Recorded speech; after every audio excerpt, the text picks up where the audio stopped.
It is good to come together for the purpose of co-creating. Do you agree? Yes.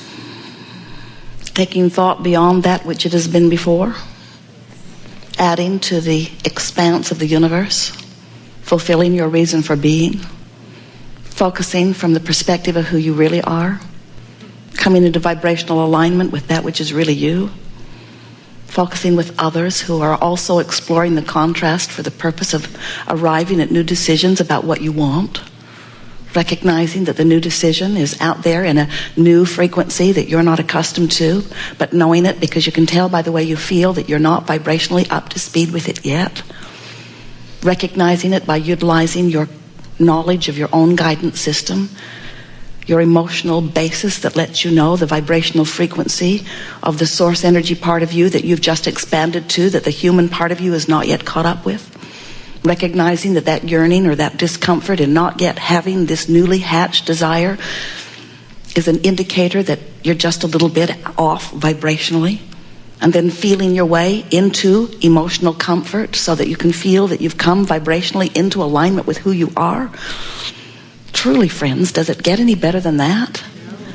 Leading edge creators and leading edge bodies backed up by the energy that creates worlds, having at your fingertips the access to infinite intelligence. Don't you love your life? Don't you love your life? Yes. Well, we always push a little there because, well, we love your life. We love your life. We are appreciating all that you bring to all that is. We appreciate that you have not just willingly but eagerly projected yourself into this physical body, this leading edge time-space reality, that you have not just willingly but eagerly embarked on this adventure of exploring contrast, that you were willing to come forth into all of this variety, not one of you ever asking for a feathered nest, every one of you knowing that you had within you guidance to help you to discern and decide and discover expansion, joyous expansion. You knew that as you came from the non-physical perspective that the contrast would stimulate you to new ideas, and to an eternal being that is such a delicious idea. When you don't know you're eternal, then another new idea is just annoying. Oh no, something else to want that I can't get. But when you know that you are eternal, then you know that the very life that which you are is dependent upon the new idea. So you savor and embrace the variety, even the parts of it that you don't want to experience, you appreciate for their clarifying value.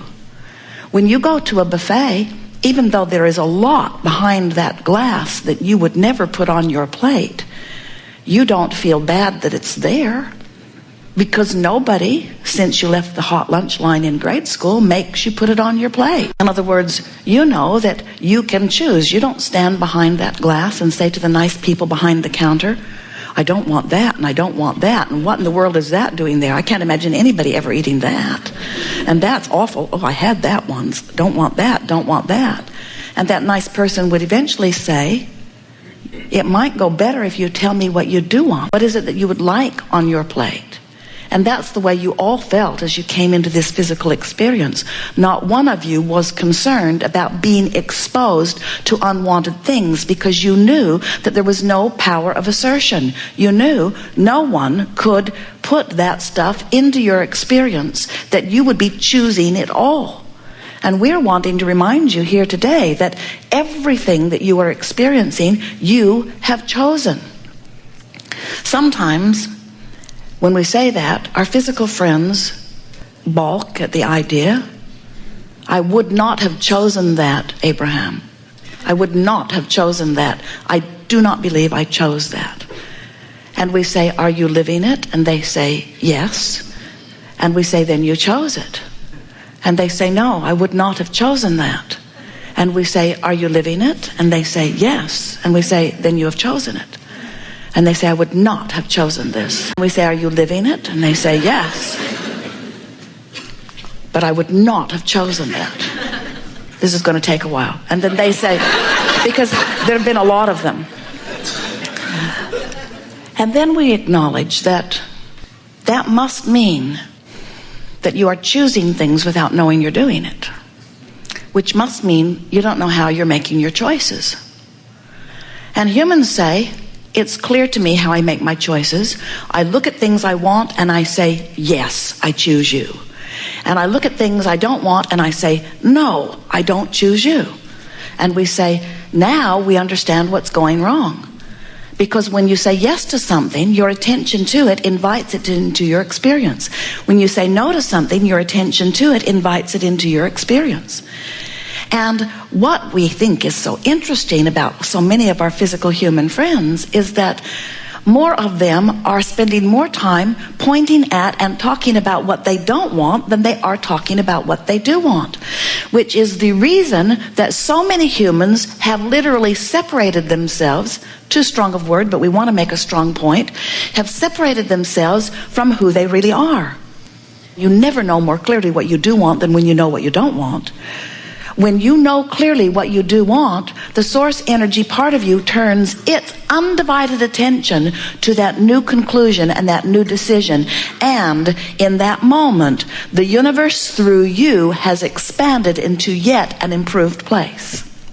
But most of you, bless your hearts, don't ride that rocket of desire. Most of you don't go with that expansion. Most of you stand in this place of defending why you need or want something better. You say, as if you were pleading to your mother, you did that when you were little, I need it, I really need it. Mother, I really want this. Well, we all want things, son. You don't get what you want. Many mothers say that, misguided beings that they are. You don't get what you want. Well, I need it. Oh, well, that's different. How badly do you need it? I will die if I don't have it. As you plead your neediest cases, that's when Congress puts the money there. That's when your mother gives up the goods. That's when people who are weary of your complaining cave in and say, all right, take the car. But we're wanting you to understand that even though humans may cave in to your negative demands or pleading, the universe never ever gives you what you want when you're beating the drum of what you don't want. Every time you are justifying how much you need something, you are vibrationally preventing yourself from having what you want. You cannot offer the frequency of need and desire at the same time. You cannot be a vibrational match to what you want and its absence at the same time. More often than not, when you have been without something that you want for a while, when you talk about it, you usually talk about it from your disappointed place of not yet having it.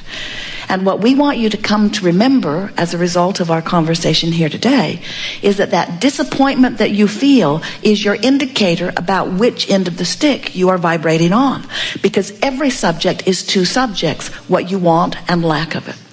So, for example, let's say that you go to your mailbox, you have a pile of bills, you have that sick feeling in your stomach because you know you have overspent, you have more to pay than you have money with which to pay it, at least right now.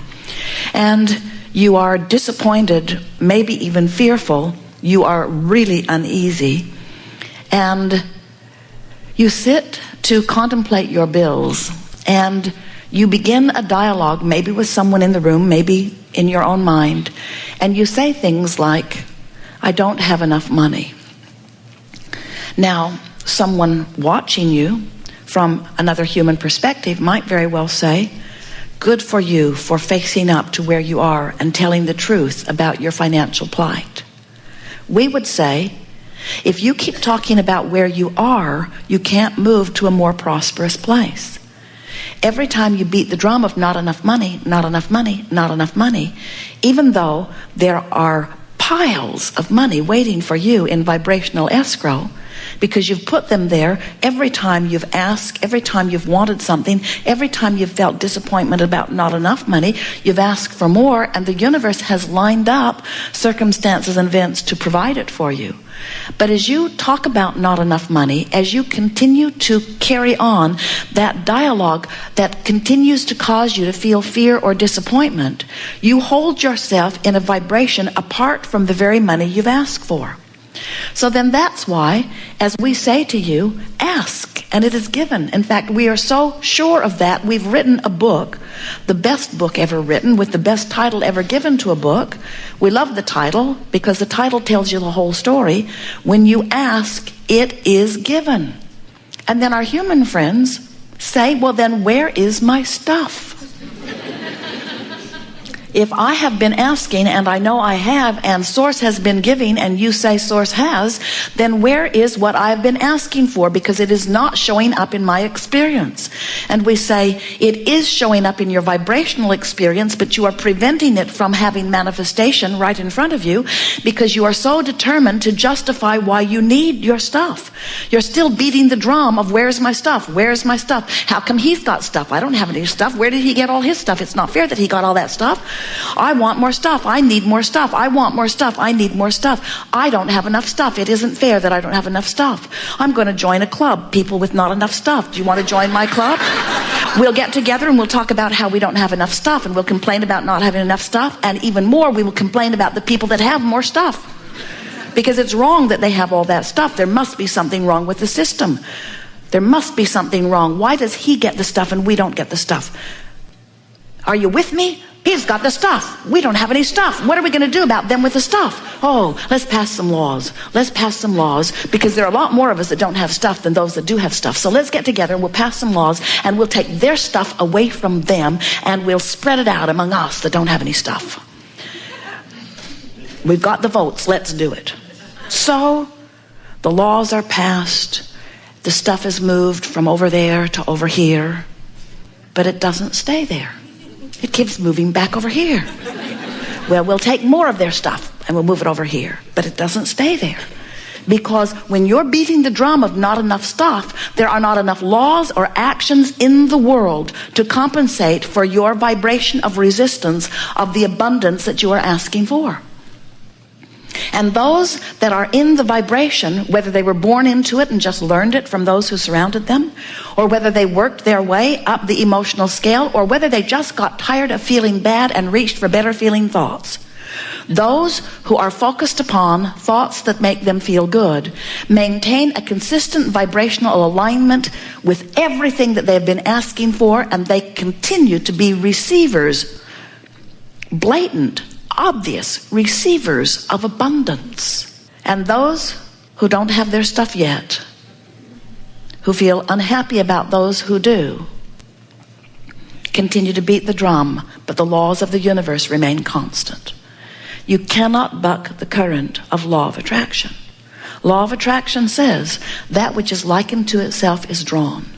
And if you feel poor, abundance cannot come to you, not because you don't want it, and not because you don't deserve it, and not because someone else is keeping it away from you, but because you have developed a habit of thought that offers a frequency that is on the end of the stick of lack of money rather than on the end of the stick of money. So no matter what it is that is the subject of your desire, you must find a way of becoming a vibrational match to this true subject of your desire. You cannot set your radio dial on 6:30 a.m. and hear what's being broadcast on 98.7 FM. The frequencies have to match up. And if they don't match up, then you don't get the message. You don't get the stuff. You don't live the experience. So what we notice is happening with most of our physical friends is that because you are so completely absorbed into your physical experience, and that is a good thing, and you are so good at viewing it through your eyes, through your ears, through your nose, through your fingertips, through your tongue, as you are devouring the details of your time-space reality, most of the vibration that you offer is because of what you are observing. When you give your attention to something, it's already offering a vibration. And if you give it your attention for as little as 17 seconds, you activate the vibration of the subject of your interest within your own vibrational pattern. So when you give your attention to something for as little as 17 seconds, an activation occurs and law of attraction kicks in, which means other thoughts like it are now being drawn to it.